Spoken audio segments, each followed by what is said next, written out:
Het grootste deel van het skipswrak dat bij Skilge op Wetterkaam is, sluit naar alle gedachten nog in de Noordzee. Ook het grootste pad van de Koperschat-tyfoon is, toen hebben ze de deskundigen nog aan boord wezen. Sneu wordt bekend dat op het strand van Skilge een pad van een 18e eeuw skipvoen is, waar erin koperen pan en kraal.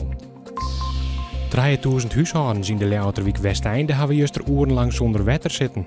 Een lekkage zorgde ervoor dat er van 12 uur middags geen wetter uit de kraan kwam.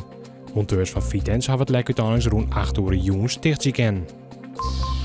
Museum Drachten zal een wenning in de Papegaaienbuurt ombouwen tot Van Doesburghoes. Het wordt inrichten nevens de stil van kunstenaar Theo van Doesburg. De wenning krijgt onder andere zijn originele reed, geel en blauwe kleuren waarom en zal gebruikt worden als werkatelier voor kunstenaars. Het zielster Marit Bouwmeester is sneu in haar beddenplak Watten huldigen voor haar zilveren medaille op de Olympische Spelen. Ze waart maar uit statenjacht binnenhellen en opwachten door een paar honderd mensen. Bouwmeester werd bij de huldiging benoemd ter ereborger van de gemeente Boarsterhim. Joen bleef het opnieuw lang warm, maar om 8 uur nog altijd 22 graden. Morgen wordt het een graad als 24, maar geregeld zinnen. Wil neemt de kans op reën of een tongenbui, let er op de dag.